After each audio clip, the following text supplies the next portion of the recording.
Halo semua, kembali lagi bersama kami kelompok 15. Pada video kali ini kita akan melanjutkan proses dalam menemukan informasi yang tepat untuk kebutuhan informasi kita, yaitu mengevaluasi informasi yang telah kita dapatkan sebelumnya. Tujuan dari proses evaluasi ini adalah agar informasi yang kita temukan sesuai dengan rumusan masalah yang ada dan yang kredibel untuk kita gunakan sebagai sebuah informasi. Cara mengevaluasi informasi. Untuk mengevaluasi informasi dari artikel jurnal, ada 5 hal yang harus diperhatikan. Yang pertama adalah peer reviewed. Artinya, kita mengevaluasi apakah artikel tersebut sudah melalui peer reviewed atau belum. Peer reviewed sendiri artinya artikel tersebut ditinjau oleh ahli yang relevan di bidangnya untuk mengetahui apakah artikel tersebut layak terbit di suatu jurnal. Yang kedua adalah referencing. Artinya, kita mengevaluasi apakah penulis artikel sudah mencantumkan referensi dan kutipan atau belum. Yang ketiga yaitu accuracy. Artinya, kita mengevaluasi apakah referensi yang digunakan sudah akurat atau belum. Yang keempat adalah objektif. Di sini, kita mengevaluasi apakah penulis sudah menulis secara objektif dan kritis tentang artikel itu atau belum. Dan yang terakhir adalah author authority, yaitu kita mengevaluasi jika penulis mempunyai hak otoritas atas tulisan tersebut atau tidak. Selain melalui jurnal, kita sering mendapatkan sebuah informasi yang dibutuhkan dari sebuah website. Berikut akan saya berikan tips cara mengevaluasi informasi dari sebuah website. Yang pertama adalah author and authority.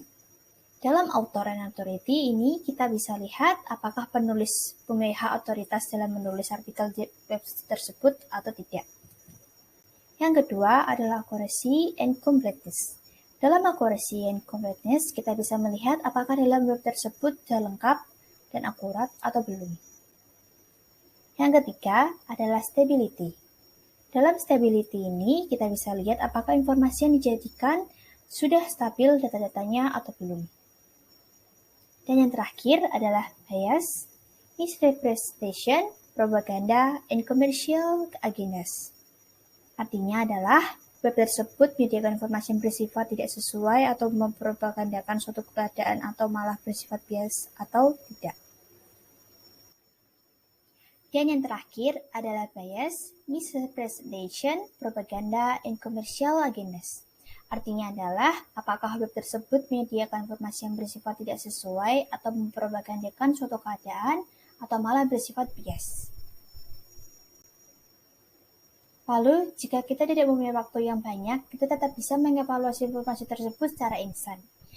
Dan yang harus diperhatikan ada 3 hal. Yang pertama yaitu who, atau kita mengevaluasi siapa penulis informasi tersebut. Yang kedua adalah where, yaitu kita bisa mengevaluasi asal sumber informasi tersebut. Dan yang terakhir adalah kredibilitas. Lalu, jika kita tidak mempunyai waktu yang banyak, kita tetap bisa mengevaluasi informasi tersebut secara instan. Yang harus diperhatikan ada 3 hal. Yang pertama adalah who, yaitu mengevaluasi siapa penulis informasi tersebut. Yang kedua adalah where, yaitu mengevaluasi asal sumber informasi tersebut. Dan yang terakhir adalah kredibilitas. Di sini kita mengevaluasi apakah kualitas informasi ini dapat selalu dipercaya atau tidak. Lalu, sebagai contoh informasinya, di sini kelompok kami sudah menemukan 2 contoh informasi yang berasal dari artikel jurnal dan berasal dari web. Informasi yang berasal dari artikel jurnal kami berhasil menemukan untuk contoh artikel jurnal. Untuk contoh evaluasi informasi, di sini kelompok kami sudah menemukan 2 contoh artikel. Sebagai contoh untuk mengevaluasi informasi, di sini kelompok kami sudah menemukan 2 contoh informasi yang berasal dari artikel jurnal dan berasal dari web. Informasi dari artikel jurnal yang kami temukan berjudul Systematic Error Control for Deflectometry with Iterative Reconstruction. Sedangkan informasi yang berasal dari web, kami berhasil menemukan dengan judul Deteksi Blunder Perambatan Galat Sistematik dan Acak dari website Script. Cara evaluasi informasi yang terakhir adalah dengan cara instan. Contoh informasi yang digunakan adalah artikel jurnal yang berjudul Systematic Error Control for Defectometry with Interactive Reconstruction. Yang pertama harus perhatikan adalah who atau penulis dari artikel tersebut.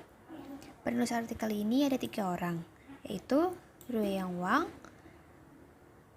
Tahai Li, dan Xinwei Zhang. Yang kedua adalah where, dari mana artikel bersumber. Artikel ini diterbitkan dalam jurnal Measurement dan dapat ditemukan dalam portal jurnal Science Direct.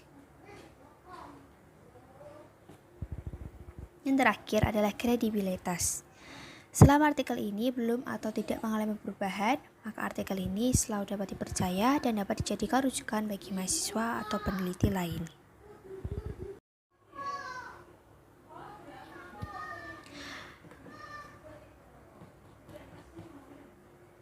Berdasarkan artikel jurnal yang sudah didapat, kita bisa mengevaluasi informasi yang ada. Yang pertama, terkait dengan peer-reviewed. Artikel tersebut sudah terbukti melalui peer-reviewed, dan hal ini bisa dilihat dari adanya proses revisi pada artikel ini sebelum diterbitkan dalam jurnal.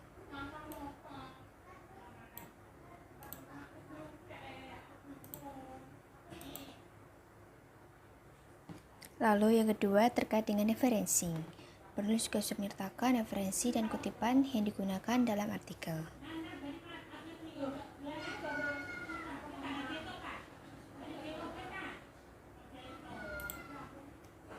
Lalu yang ketiga terkait accuracy.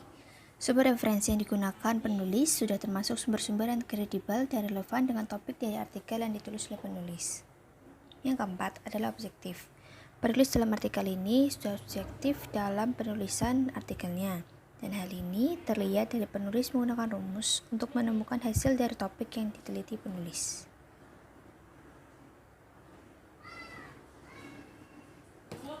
Dan yang terakhir adalah author authority. Walaupun diterbitkan dalam suatu jurnal, penulis artikel ini secara keseluruhan masih memiliki otoritas terkait dengan artikel yang ditulisnya. Oleh karena itu, penulis jelas memiliki hak otoritas atas artikel ini. Lalu, untuk proses evaluasi melalui website sedikit sulit dibandingkan mengevaluasi artikel jurnal.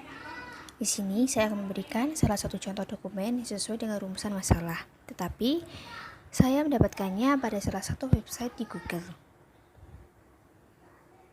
Berikut adalah salah satu website yang memberikan informasi sesuai dengan rumusan masalah dengan judul Deteksi Blunder Perambatan Galat Sistematik dan Acak.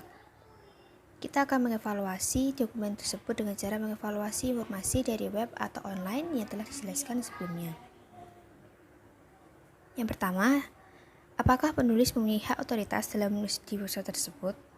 Perlu kita ketahui bahwa Script adalah website di mana memungkinkan semua orang dapat memperluaskan informasi yang dimiliki. Bisa dikatakan bahwa semua orang bisa menjadi seorang pembuat informasi.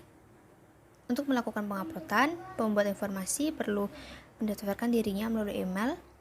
Lalu setelah mendaftarkan diri, maka dia dapat mengupload semua informasi yang dimilikinya. Dari pemaparan tersebut dapat disimpulkan bahwa bagian author dan authority terpenuhi.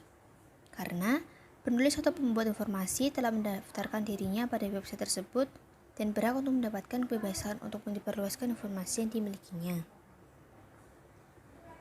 Yang kedua adalah apakah dalam web tersebut sudah lengkap dan akurat.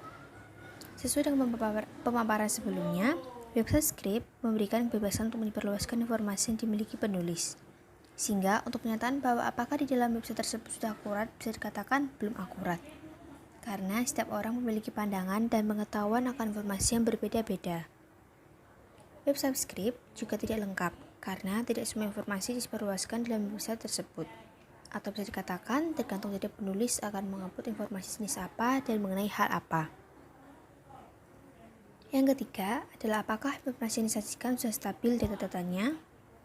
Dalam website Script, kita tidak bisa menentukan informasi mana yang memiliki data yang stabil atau valid dengan yang tidak memiliki data yang valid. Jika berdasarkan dokumen tersebut, data yang diberikan stabil dan valid, karena berdasarkan identitas penulis, pada Google Scholar, beliau adalah dosen di Sekolah Tinggi Pertanahan Nasional. Yang keempat adalah apakah web tersebut menyajikan informasi yang bersifat tidak sesuai atau mempropagandakan suatu keadaan atau malah bersifat bias.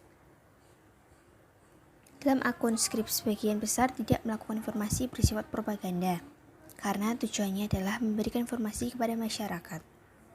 Website juga menyajikan informasi yang relevan sesuai dengan bidang ilmu masing-masing penulis sebuah informasi. Berdasarkan pada hasil evaluasi terhadap website, sulit menentukan sebuah web yang memberikan informasi secara tepat. Dan solusi yang dapat kami berikan adalah menggunakan informasi yang sudah terpercaya seperti jurnal untuk kegiatan akademis. Karena biasanya informasi yang bersifat general bisa dikatakan sebagian besar sudah tepat sesuai realita yang ada. Tapi, jika berhubungan dengan pengetahuan dalam akademis, perlu dipertimbangkan dan dievaluasi dengan sangat kritis mengenai kebenaran akan suatu informasi yang diberikan tersebut.